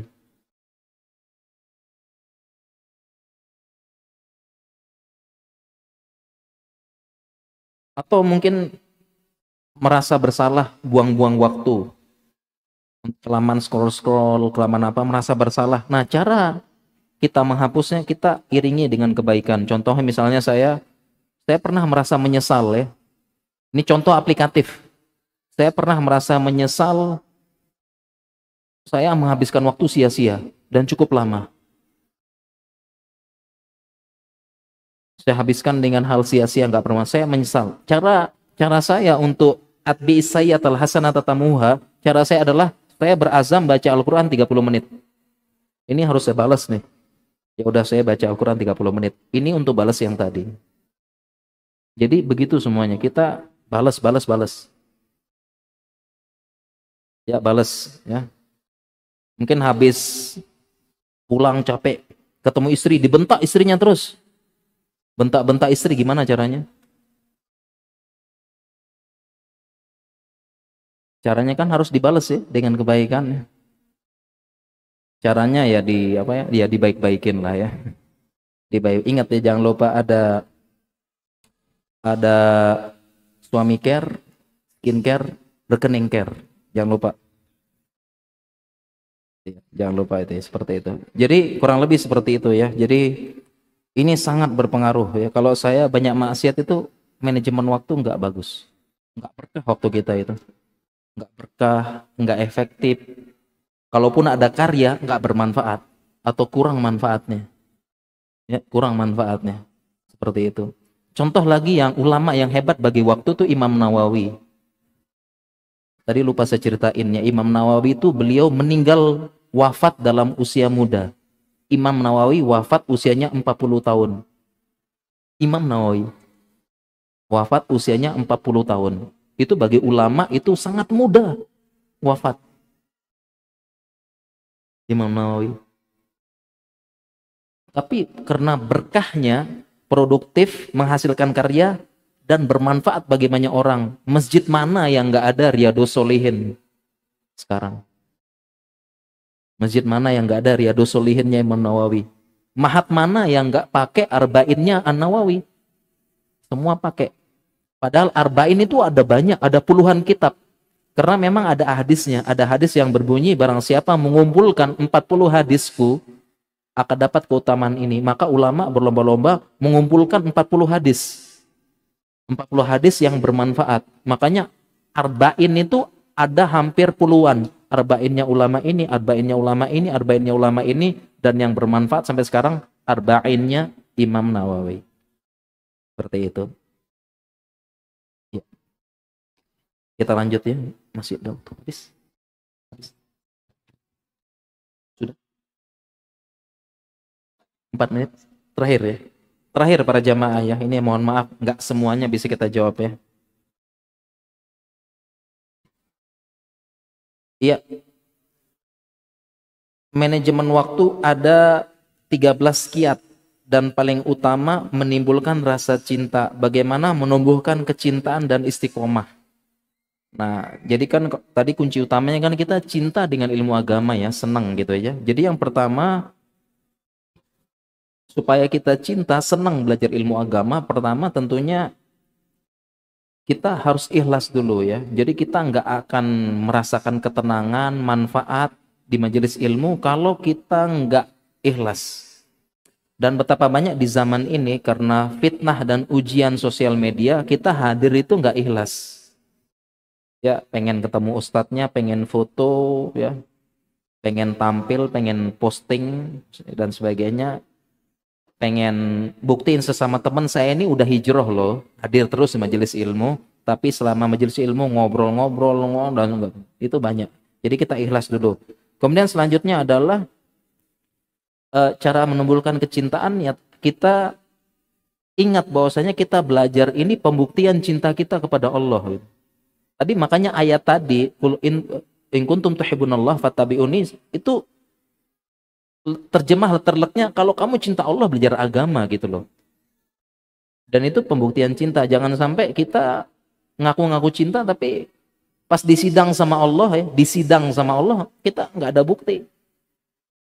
Nggak ada bukti. Jadi kita cintaan seperti itu. Nah, kemudian selanjutnya adalah kita berusaha mencari, merenungkan ya. Dengan belajar agama kita nambah ilmu, kita bisa membedakan hak yang batil, kita bisa mengamalkan ilmu kita. Dan kita harus yakini benar-benar dengan mengamalkan ilmu agama itulah yang bisa mengantarkan kepada kebahagiaan sejati dan ketenangan hidup. Itu.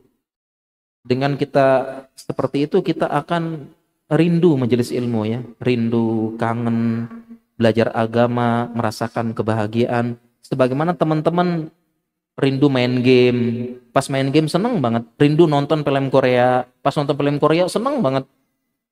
Sama kita juga gitu, usahakan rindu majelis ilmu, rindu dibacakan ayat-ayat, rindu dibacakan terjemah, tafsir, syarah ulama, di situ ada keajaiban, ada hikmah, ada apa. Kita rindu mendengarnya sejuk, tenang, kemudian kita berjanji kepada diri kita harus lebih baik, harus berubah, nggak boleh begini terus, sampai kapan aku begini, sampai kapan seperti ini, masa begini terus, harus lebih semangat lagi, lebih bermanfaat lagi. Ingat-ingat hadis Nabi, khairun nas anfa'uhum linnas, sebaik-baik kalian yang paling bermanfaat. Masa saya gini-gini terus, nggak memberikan manfaat, tidak ada sumbangsih, tidak ada saham dalam kebaikan, tidak ada saham dalam dakwah, kan begitu. Kita perlu bangkitkan, masa gini-gini terus? Ya, apa bekal saya akhirat nanti? Apa saya jawab di depan Allah kalau di sidang? Sampai kapan masa gini-gini terus? Nah, kurang lebih seperti itu. Jadi dengan itu semua akan menumbuhkan kecintaan dan rasa bahagia dengan beragama dan menuntut ilmu. Baik para jamaah sekalian, teman-teman yang semoga dirahmati dan disayangi oleh Allah Subhanahu wa taala, kita cukupkan kesempatan malam hari ini tentang manajemen waktu. Sebenarnya banyak yang ingin kita jelaskan tapi waktu nggak cukup para jamaah sekaliannya. Mungkin mudah-mudahan di lain waktu kita bisa bahas dan kita bisa lebih memberikan contoh-contoh yang aplikatif dalam keseharian kita. Kita akhiri, subhanakallahumma wa bihamdika asyhadu alla ilaha illa anta astaghfiruka wa atubu ilaik.